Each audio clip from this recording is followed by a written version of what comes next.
So what you're calling as death, for some reason, the body, the physical body, your accumulated body is incapable of supporting life for some reason, either because of old age or disease or injury or something. Or suicide or accident. Whichever way, you broke the body.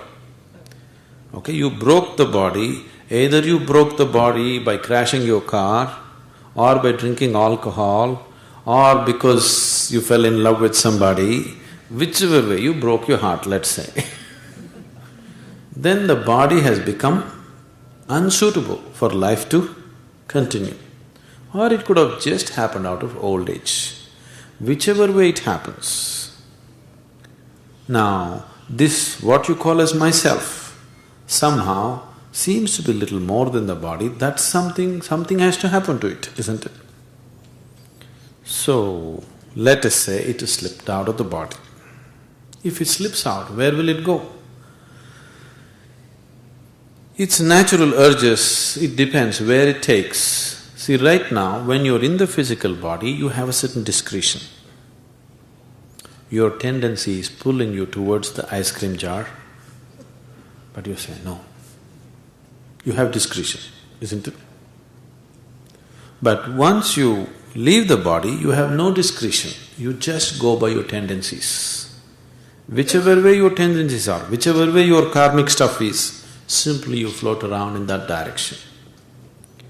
Everybody is a ghost, if you want to call them that. It is just that if someone dies out of old age, the life energy, the pranic body has lost its vibrance, so you can't feel them much. But if somebody's body is suddenly broken, for some reason, we suddenly broke this body, everything was going well, suddenly we broke the body, either by crashing or by somebody shot you dead or something happened. Now, the pranic body is in full vibrance, now it's broken, people may feel this much more than a person who left the body after dissipating his term of life. Your pranic body is in a certain level of vibrance. When it is in a certain level of vibrance, it can sustain the body very well. As it becomes feeble, it cannot hold on to the body. Below a certain level of intensity, it cannot stay in the body, it will slip out. If the same pranic body is raised beyond a certain pitch of intensity, to a certain height, once again you cannot hold on to the body. So, this is what you said as Jiva Samadhi. Somebody leaves the body from the upper end because his energies have become so intense that the physical cannot contain him anymore. That's one way of living. Or your energies have become so feeble, so you leave the body. This is old age and death. Or you damaged your body, so you'll have to leave. If you damage your body and leave, which way you damaged it doesn't matter. Either murder, suicide, accident, or you had a heart attack, it doesn't matter which way. But when your pranic body is in full vibrance, if you break your body for some reason, now this person's presence will be felt much more than the person who left after a certain age. So that is why people believe that those who die in accidents or suicide become ghosts. It's not so, everybody does.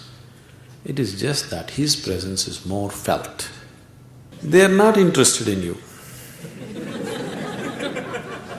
They have no interest in you. See, your connection with people is very physical. Somebody is your mother, somebody is your father, somebody is your husband, somebody is your brother, somebody is your wife. This is purely physical, please see that.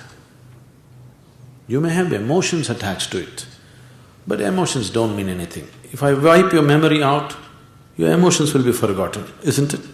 It's very much on the surface. You are giving it an enormous importance, but it's very much on the surface. Your deepest connection is physical. Somebody is your mother, it's a physical thing, isn't it? Emotions have come later. So, once you lose the physical body, who is your mother? So that is why when people walk the spiritual path. If somebody wants to take sannyas, first he will perform the rites for his living parents, because now he doesn't want to live as a body.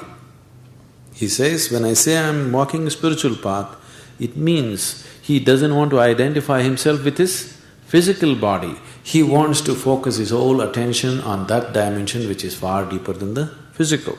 So if I am something more than the physical, who is my father? Who's my mother? There's no such thing. It is based on this, that taking sannyas means you make rites to your father and mother even when they're alive, because as far as you're concerned, you have gone beyond that. You don't like that. Whether you like it or not, you will leave them or they will leave you. Okay? Not invented by me. Life process will take them anyway, isn't it? Yes? So can we bring you out of your body? If you cooperate, yes. Even then, it can be done, but that's not good for you. It won't be good for you. Is it hypnotism then? Hypnotism only works on the level of your mind. See, hypnosis is just on the level of your mind. If someone has a certain mastery over his own energies, if he has complete mastery over his own energies, very easily he can have mastery over your energy and just pull you out when he decides. But that's not good for you. That will not be done unless it's some extreme situation. Extreme in the sense. Now, when you say these spirits or whatever, they still have a body, but it's in a subtler form. They're still physical. That is why sometimes some people can see and feel them. If they were totally non-physical, you wouldn't see them or feel them. There is a physical dimension to them, a very subtle physical dimension. But they're trapped in it, they're unable to come out of it.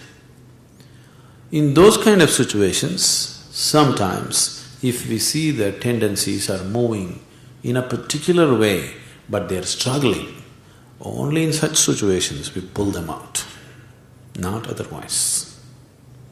Otherwise, life should take its natural course. One makes a conscious effort, then you support them. One is not making a conscious effort, you never push them, because it doesn't work like that.